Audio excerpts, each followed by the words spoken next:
Good morning विद्यार्थी मित्रों। पिछले वीडियो में हमने स्वाध्याय 3.3 का अभ्यास किया था और कुछ सवाल आप लोगों को दिए थे इसके जैसे। आज हम आगे चलते हैं स्थानीय औसत के माप, जिसमें हम मध्यका, चतुर्थक, दशांशक और शतांशक का अभ्यास करेंगे आज। लेकिन सबसे पहले हम मध्यका की बात करते हैं। तो मध्यका की परिभाषा हमने पिछले वीडियो में भी देखी थी कि दी गई सूचना को चढ़ते या उतरते क्रम में गठित करके उसके मध्य में आए अवलोकन के मूल्य को मध्यका के रूप में परिभाषित किया जाता है और उसे m के द्वारा दर्शाया जाता है। अन्य रूप से कहें तो सूचना में से 50% अवलोकनों का मूल्य मध्यका से अधिक और 50% अवलोकनों का मूल्य मध्यका से कम होता है। मध्यका के लिए हम लोग सूत्र देखते हैं। यह उसका सूत्र है n+1/2 वा अवलोकन। बहुत ही परिचित सूत्र है, 9वीं 10वीं दोनों कक्षाओं में आ चुका है। तो हम एक उदाहरण की तरफ चलते हैं मध्यका ज्ञात करने के लिए कि हमारे पास अलग अलग सप्ताह में एक फैक्ट्री में उत्पादित इकाइयों की संख्या दी गई है 80, 85, 90, 92, 68, 80, 72, 63, 55, यानी सब मिला के 9। हमारे पास n बराबर 9 अवलोकन है और सबको चढ़ते क्रम में गठित करेंगे। ठीक है, तो इन अवलोकनों को चढ़ते क्रम में रखते हैं। तो देखिए ये चढ़ते क्रम में गठित हो चुके हैं। फिर हम अपना सूत्र लेंगे n+1/2 वहाँ अवलोकन, n यानी 9 रखेंगे यहाँ पे। तो n के बदले 9 रखने पर क्या मिलता है, n के बदले हमने यहाँ पे 9 लिया हुआ है। 9 और 1 10, 10 को 2 से भाग देंगे तो 5वां अवलोकन हमें मिलता है। तो ये जो चढ़ते क्रम में रखे थे उसमें से 5वां अवलोकन लेते हैं, 1 2 3 4 और ये 5वां अवलोकन। तो ये हो गया हमारा मध्य का m। तो हमारे पास मध्य का m बराबर हो गया 80। ठीक है, बहुत ही आसान ये सवाल था। इसके जैसा कुछ और सवाल देखते हैं आगे। उदाहरण नंबर 18 की बात करते हैं। इसमें भी हमें अवलोकन दिए गए हैं और इसमें भी मध्यका ज्ञात करनी है। अवलोकन जो दिए गए हैं उसको सबसे पहले हमें चढ़ते क्रम में गठित करना है। तो ये हो गए चढ़ते क्रम में, ये तो आप लोग आराम से लिख सकते हैं।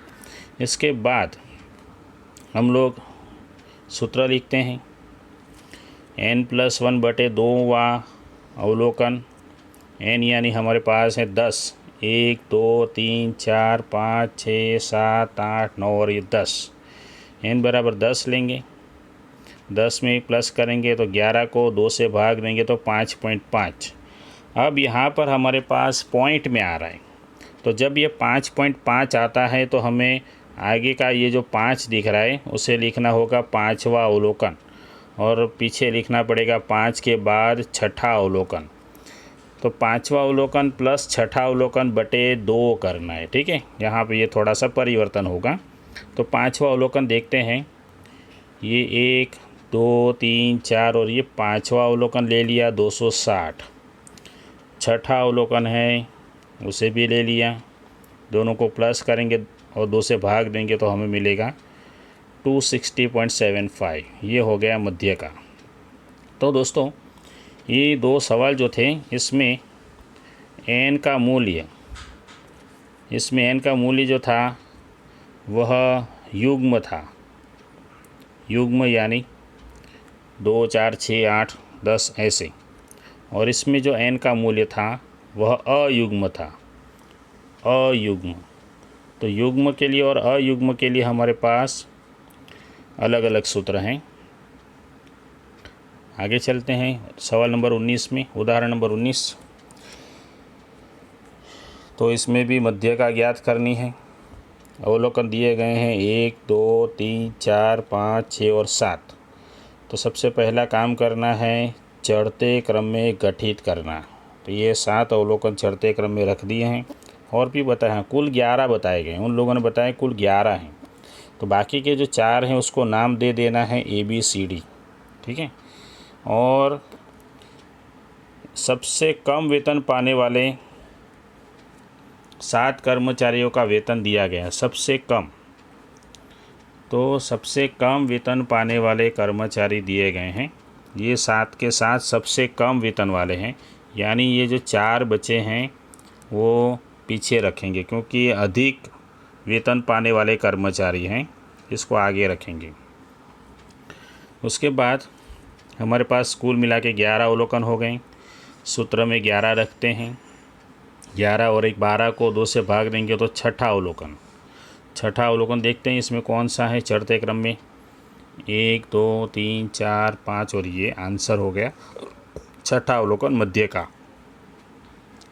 ठीक है, इस प्रकार हमें मध्य का मिलेगा। आगे चलते हैं वर्गीकृत सूचना के लिए।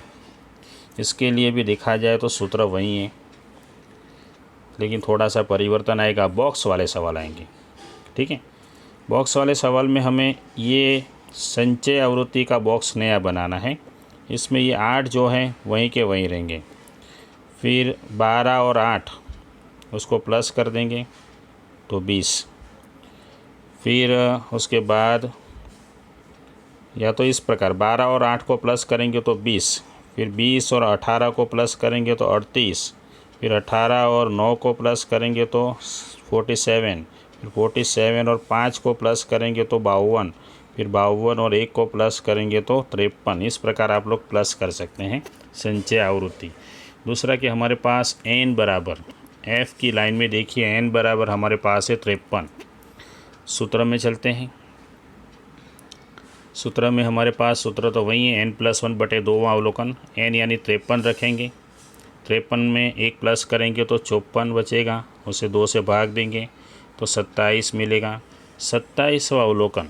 अब हमें बॉक्स में देखना है कि बॉक्स में देखिए यहाँ पर इसमें 1 से 8 है, 8 ख़त्म हो गए, उसके बाद 9 से 20 ख़त्म हो गए, उसके बाद 21 से 38, 21 से 38 में ये 27वां आ जाएगा। ठीक है, तो इसके कारण 21वें से 38वें मूल्य के बीच, 21 से 38 के बीच का मूल्य हम देखेंगे, यहाँ पर देखेंगे तो ये हमारे पास है 2 मिलेगा। तो 27वें अवलोकन की कीमत होगी 2, यानी हमारा मध्य का हो गया 2।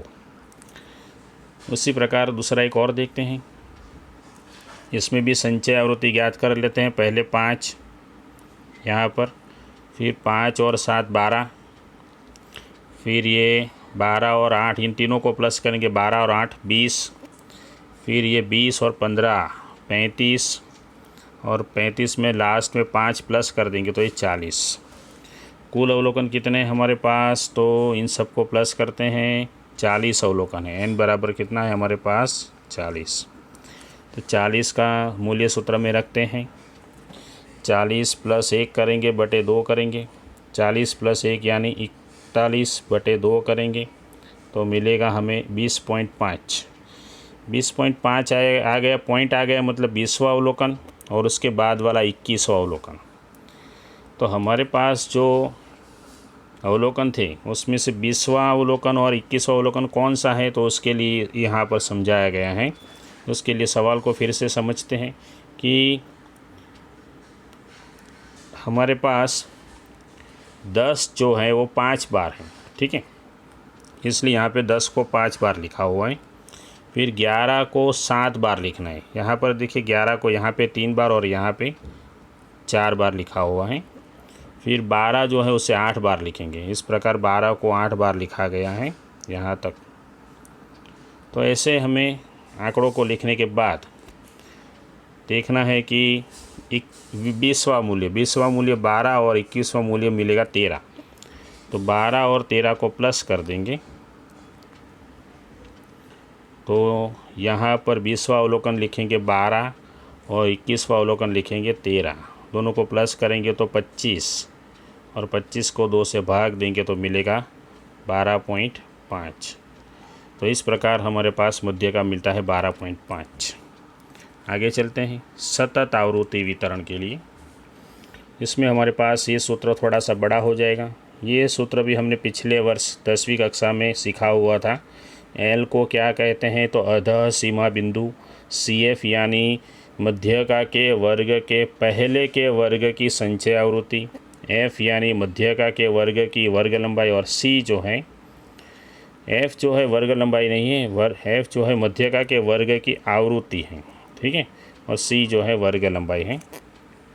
बॉक्स में चलते हैं, उदाहरण नंबर 22। उसके जैसे भी 2 सवाल यहाँ पर दिए गए हैं। एक ही खास काम करना है, संचय आवृत्ति बनाना है हमें। संचय आवृत्ति कैसे बनाना है पहले भी चर्चा हो चुकी है।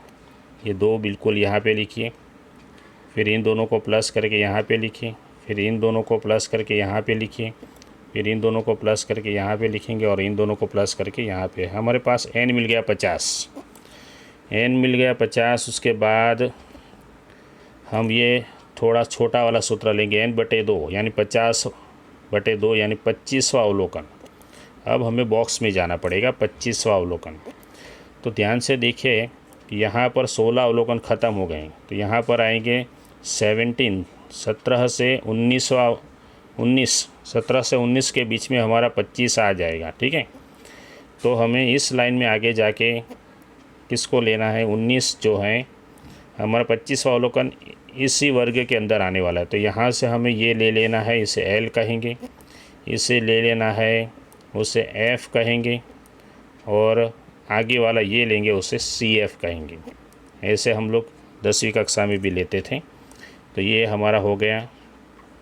हाँ, दूसरी बात कि ये अनिवारक था, इसलिए हमें जो L बराबर 80 लिया था ऊपर, उसमें से 0.5 माइनस करेंगे, तो अनिवारक है, उसको निवारक बनाना पड़ेगा 79.5, इसलिए L बराबर होगा 79.5।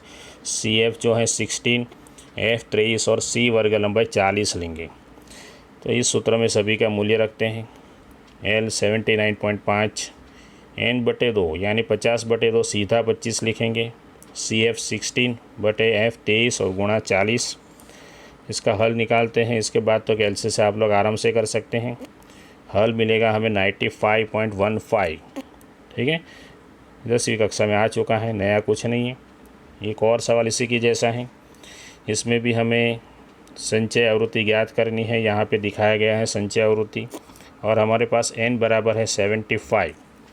तो 75 को हम लोग 2 से भाग देते हैं तो मिलेगा 37.5।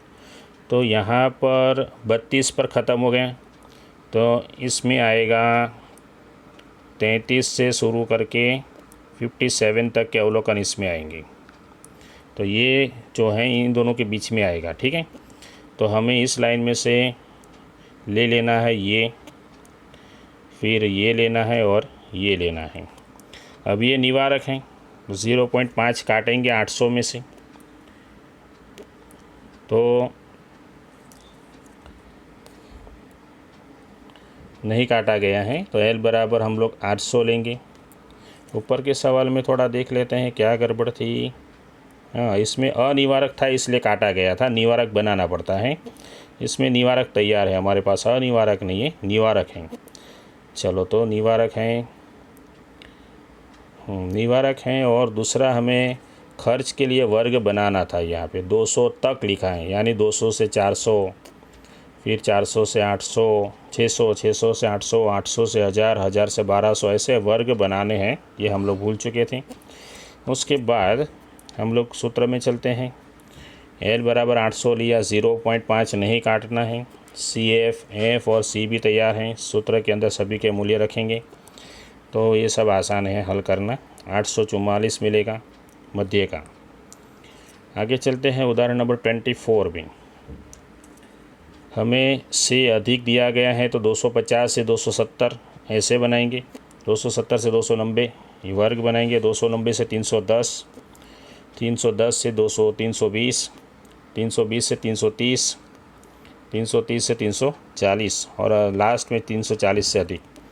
फिर हमें ये बनाना है तीनों की संख्या। तो 150 में से 133 माइनस करेंगे तो 17, 133 में से 108 माइनस करेंगे तो 25, फिर इसमें से इसको माइनस करेंगे तो 32, इसमें से इसको माइनस करेंगे तो 35, फिर इसमें माइनस करेंगे तो 21, फिर 7, 20 में से 7 माइनस करेंगे तो 13 और ये 7 लास्ट में ऐसे ही रखना है। उसके बाद हमें संचय आवृत्ति बनानी है, तो संचय आवृत्ति बनाने के लिए इसको तो ऐसे ही रखना है, फिर इन दोनों को प्लस करके यहाँ पे रखेंगे, फिर इन दोनों को प्लस करके यहाँ पे रखेंगे, इन दोनों को प्लस करेंगे, इन दोनों को प्लस करेंगे, इन दोनों को यहाँ पे रखेंगे और ये यहाँ पे अंत में ये हमारा n मिल गया, n बराबर 150। तो n बराबर 150 लेते हैं, उसको 2 से भाग देंगे। 75वां अवलोकन, तो देखते हैं यहाँ पे 75 ख़त्म हो गया, तो इसके अंदर आएगा 75 से शुरू करके 109। तो इसी की लाइन में हमें मिल जाएगा 310, 35 और 74। देख लेते हैं यहाँ पे 310, 74, 35 और ये वर्ग लंबाई सी 10। इसमें भी हम लोग मूल्य रख देते हैं, बहुत ही आसान है ये सब। और हमें मिल जाता है एम मध्य का मिल जाते हैं 310.29। मध्यका के गुण और दोष की बात करते हैं, आज यहाँ तक ही देखेंगे। तो यह उसके गुण की बात करते हैं कि मध्यका जो है उसकी गणना और समझने में सरल है और यह निरीक्षण से ज्ञात किया जा सकता है और इसे आलेख द्वारा भी ज्ञात किया जा सकता है। जब आवृत्ति वितरण खुले छोर वाली हो, खास याद रखिए बच्चों, यहाँ पे आवृत्ति वितरण खुले छोर वाली हो तब यह एकमात्र औसत संभव है। अति बड़े और अति छोटे अवलोकनों को उस पर कम प्रभाव पड़ता है, ये भी काम का मुद्दा है। यदि सूचना में कुछ कमी हो तो उसे भी ज्ञात कर सकते हैं। जबकि इसके दोष देखते हैं, इसकी कोई निश्चित परिभाषा नहीं है, यह सभी अवलोकनों पर आधारित नहीं है, विशेष बेजिक क्रियाओं के लिए यह अनुकूल नहीं है और माध्य के अनुपात में यह कम स्थिर है। यहाँ तक देखेंगे। अगली वीडियो में हम लोग चतुर्थक की बात करेंगे। उसके बाद चतुर्थक के बाद हम दशांशक और शतांशक की भी बात करेंगे। और ये आप लोगों को जो बॉक्स दिख रहा है चतुर्थक, दशांशक और शतांशक का, ये जो बॉक्स दिख रहा है इसके सभी सूत्रों को आप लोग देखिए, अच्छे से लिखिए, याद कीजिए, आप लोगों को अगली वीडियो में काम आने वाला है। तो उदाहरण नंबर 24 तक हमारा काम हुआ है, तो देख लेते हैं। उदाहरण नंबर 24 तक हमने काम किया है और कितने सवाल बाकी हैं ये एक आप लोगों के लिए दिया गया है, एक। उसके बाद ये 2 और 3 हो गए। 3 सवाल स्वाध्याय के पीछे के स्वाध्याय के दिए हैं और नहीं है, 3 सवाल हैं और ये एक हैं, 4 सवाल। ठीक है, तो यहाँ तक हम लोगों ने 4 सवाल पीछे के स्वाध्याय के और उदाहरण नंबर है 17 से 24 यानी 8 उदाहरण और पीछे के स्वाध्याय के 4 सवाल, यानी सब मिला के आप लोगों को कितने सवाल हल करने हैं, 12। यह आप लोगों का होमवर्क होगा। तो मिलते हैं अगले वीडियो में चतुर्थक, शतांशक और दशांशक को ज्ञात करने के लिए।